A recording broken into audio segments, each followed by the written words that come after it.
Everyone, welcome to Sipika Social Science classes. So dear students, in this lecture we are going to discuss about our new topic, that is thermal pollution and noise pollution.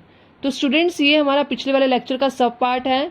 हमारा पिछले वाला lecture था industrial pollution और environmental degradation के बारे में. उसमें हमने दो टॉपिक्स कवर किए थे अपने पोल्यूशन के, that is air pollution and water pollution. और इस लेक्चर में हम डिस्कस करेंगे pending to pollutions, that is about thermal pollution and noise pollution. तो ये हम कंटिन्यू करते हैं अपने टू टाइप्स के पोल्यूशन जो पेंडिंग रह गए थे. टोटल कितने हैं? 4.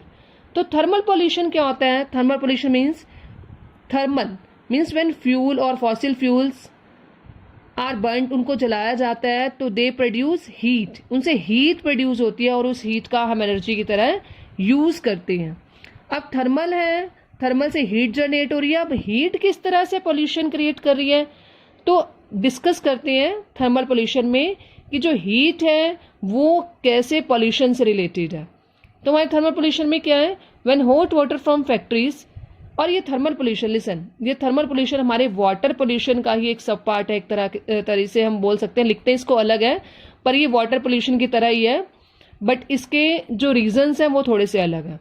When hot water from factories and thermal plant is drained into rivers and ponds before cooling. अब जो ये न्यूक्लियर प्लांट्स होते हैं या जो फॉसिल फ्यूल्स जहां पर बर्न किया जाता है वो प्लांट्स हो गए, ये प्लांट्स हीट जनरेट करते हैं, उसका ही एनर्जी की तरह यूज करते हैं.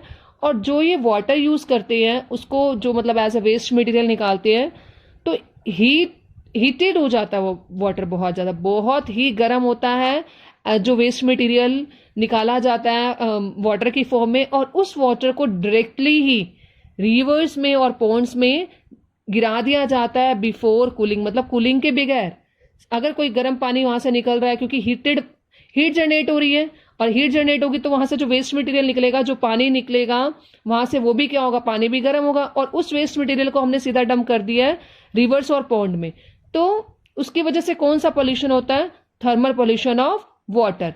Waste from nuclear power plants and nuclear and weapon production facilities, ये जो वेस्ट प्रोड्यूस करते हैं वो क्या होता है? इज वेरी टॉक्सिक, वो बहुत ही टॉक्सिक होता है. उसके अंदर ऐसे सब्सटेंस इन्वॉल्व होते हैं, ऐसे सब्सटेंस इंक्लूड होते हैं जो ना तो सॉइल के लिए सही है, ना ह्यूमन लाइफ के लिए, और ना ही एक्वेटिक लाइफ के लिए, जो हार्मफुल होते हैं. और इसके वजह से इस हीटेड वाटर जो पानी में बहा दिया गया, उसकी वजह से क्या क्या प्रॉब्लम्स क्रिएट होती है, उसके में क्या क्या कॉजेज हैं? इसके कैंसर्स हो जाता है, बर्थ डिफेक्ट, मिसकैरेजेस हो जाते हैं. अब आप कहेंगे कि वाटर आपने डाला रिवर्स और पॉन्ड्स में, उसकी वजह से ये सारे इफेक्ट क्यों हुए? क्योंकि आप वाटर का यूज इनडायरेक्टली कर रहे हैं. कैसे? क्योंकि जो पानी इसके अंदर गिराया जाता है, रिवर्स के अंदर गिराया जाता है, उस पानी का यूज किया जाता है एग्रीकल्चर प्रोसेसेस में, प्रोडक्शन करने के लिए यूज किया जाता है. अब एग्रीकल्चर में आपने इस वाटर का यूज कर रहे हो, तो जो प्रोडक्शन होगी वो भी कैसी होगी? टॉक्सिक ही होगी, वो हमारी ह्यूमन लाइफ के लिए सही नहीं होगी. तो डायरेक्टली और इनडायरेक्टली जो थर्मल पॉल्यूशन है वो ह्यूमन लाइफ को इफेक्ट करता है. And it also harms aquatic life. Aquatic life क्या होती है? जैसे the animals which live in water, वो एक्वेटिक लाइफ है. जो पानी में रहने वाले एनिमल्स हैं उसको एक्वेटिक एनिमल्स बोलते हैं.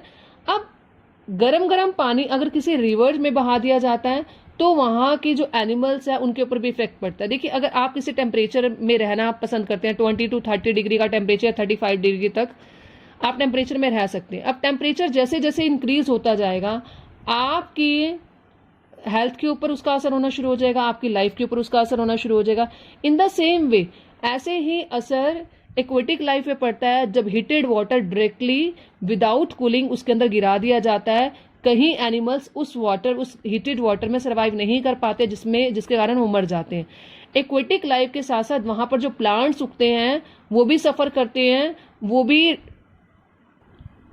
कहीं ना कहीं इफेक्टेड होते हैं.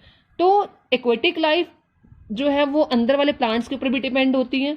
अब प्लांट्स भी खत्म हो गए और जो उनका सर्वाइवल है वो भी मुश्किल हो गया. तो इसकी वजह से ये प्रॉब्लम्स क्रिएट होती हैं. किसकी वजह से? थर्मल पॉल्यूशन की वजह से. अब हम डिस्कस करते हैं कि क्या रिलेशन है सॉइल और वाटर पोल्यूशन का आपस में, कि कैसे एक दूसरे से रिलेटेड है। देखिए आप, कोई भी इंडस्ट्री है वो अपना वेस्ट अगर किसी भी लैंड पर गिरा देती है, सॉइल मतलब ऊपर जो अपर लेयर है वो सॉइल है उसके ऊपर गिरा देती है, ठीक है, उसने अपना डंप कर दिया सारा वेस्ट मटेरियल, कौन सी फॉर्म में, ग्लास, हार्मफुल केमिकल्स हो गए, इंडस्ट्रियल एफिलेंट्स हो गए, गार्बेज हो गए, जो जितना भी गंद निकला सीधा जाके लैंड के ऊपर गिरा दिया कि अपने आप यहां से डिकम्पोज हो जाएगा। पर डिकम्पोज होने की बजाय वो वहीं पर रहता है, लैंड के ऊपर रहता है, जब रेन आती है और वो सारा का सारा जो टॉक्सिक मटेरियल होता है रेन के साथ साथ, रेन वाटर के साथ साथ जमीन के अंदर चला जाता है, और जमीन के अंदर जब जाएगा तो वो ग्राउंड वाटर को क्या कर देगा, कंटामिनेट कर देगा। और ग्राउंड वाटर हमारा नेचुरल रिसोर्स है और हम कह सकते हैं प्योर वाटर रिसोर्स है। अगर उसमें भी टॉक्सिक्स ऐड हो जाएंगे तो वो पानी भी पीने लायक भी नहीं रहेगा और प्लांट्स उस ग्राउंड वाटर का यूज भी नहीं कर सकते, क्योंकि आपने देखा होगा जो प्लांट्स हैं ग्राउंड वाटर का यूज करते हैं, रूट्स के थ्रू वो वाटर लेते हैं, ग्राउंड वाटर को लेते हैं, तो वो भी कहीं ना कहीं कौन सा वाटर यूज करेंगे, टॉक्सिक, हार्मफुल वाटर। तो यही हुआ कि जब डंप किया गया सारे के सारे वेस्ट मटेरियल को सॉइल के ऊपर, और वो रेन वाटर के जरिए कहाँ चला गया, जमीन के अंदर, और जिसकी वजह से ग्राउंड वाटर कंटामिनेट हो गया। तो आई होप आपको क्लियर हो गया थर्मल पोल्यूशन क्या है। थर्मल पोल्यूशन वही आप कहेंगे हीटेड वाटर, जब पानी जो होता है वो रिवर्स और पॉन्ड से बहा दिया जाता है, जिसकी वजह से ये प्रॉब्लम्स होती है। अब आपको थर्मल पोल्यूशन के बारे में, उसके कॉजेस के बारे में और क्या रिलेशन होता है सॉइल और वाटर पोल्यूशन का, आई होप आपको क्लियर हो गया होगा। और हम रीड करते हैं अपना last pollution, that is about noise pollution. Noise मतलब कोई भी अनबियरेबल साउंड जिसको सहन करना मुश्किल हो जाए, अनबियरेबल मतलब जिसको सहन नहीं किया जा सकता, जो हमारे कानों को चुभे, वो होता है अनबियरेबल साउंड। और ये जो मेनली कहां से होती है, it is cause due to industrial and construction activities. क्योंकि हम अभी इंडस्ट्रियल पोल्यूशन के बारे में पढ़ रहे हैं, तो जो इंडस्ट्रीज बहुत कंस्ट्रक्शन प्रोसेसेस में बहुत ज्यादा नॉइज क्रिएट करती है, उसकी वजह से नॉइज पोल्यूशन होता है। कौन कौन से, जैसे मशीनरीज जो वो यूज कर रही हैं, जनरेटर्स चला रही हैं, उनकी भी कितनी आवाज होती है, साज मशीन, इलेक्ट्रिक ड्रिल्स चलती हैं तो उसकी बहुत आवाज होती है, जो हमारी कानों के लिए अनबियरेबल होती है। हम उस आवाज को ज्यादा देर तक अगर सुनेंगे तो हमें हेयरिंग इम्पेयरमेंट हो जाएगी। फैक्ट्री इक्विपमेंट्स जो हो गए वो, तो ये सारे जो मशीनरीज हैं जिन जिन इंडस्ट्रीज में ये यूज की जाती है, वो इंडस्ट्रीज बहुत ज्यादा नॉइज पोल्यूशन क्रिएट करती हैं, और इसकी वजह से लिखा है ना मैंने, it causes a lot of noise. अब उसके क्या क्या इंपैक्ट पड़ते हैं हमारी हेल्थ पे, it causes irritation and anger. ज्यादा देर तक हम शोर शराबे वाले माहौल में रहते हैं तो आपने देखा होगा हम फेटिक फील करते हैं, टायर्ड फील करते हैं, क्योंकि इतनी कैपेसिटी नहीं होती है ईयर्स की वो की हाई डेसिबल अमाउंट में वॉल्यूम को बियर कर सके। तो it causes irritation and anger. और नंबर 2 है हेयरिंग इम्पेयरमेंट, की सुनना ही बंद हो जाता है। इंक्रीज हार्ट रेट, और हार्ट रेट के कारण जब इंक्रीज हार्ट बीट हमारी इंक्रीज हो जाएगी तो उसकी वजह से हार्ट अटैक आने की भी चांसेस इंक्रीज हो जाते हैं। और ब्लड प्रेशर जैसी ये प्रॉब्लम्स बॉडी के अंदर होनी शुरू हो जाती है, ह्यूमन बॉडी के अंदर। तो ये हेल्थ से रिलेटेड इश्यूज हो जाते हैं अगर ज्यादा नॉइज पोल्यूशन होता है। तो unwanted sound is an irritant and a source of stress, और इसकी वजह से स्ट्रेस की प्रॉब्लम भी क्रिएट हो जाती है। तो स्टूडेंट्स, ये था आपका थर्मल पोल्यूशन और नॉइज पोल्यूशन। अब हमारे टॉपिक में हमने देखा था industrial pollution and environmental degradation. अब हमने सारे रीजंस तो पढ़ लिए कि एनवायरमेंट, इंडस्ट्रियल पोल्यूशन कितने टाइप का होता है और उसकी वजह से एनवायरमेंट पे क्या क्या इंपैक्ट पड़ता है।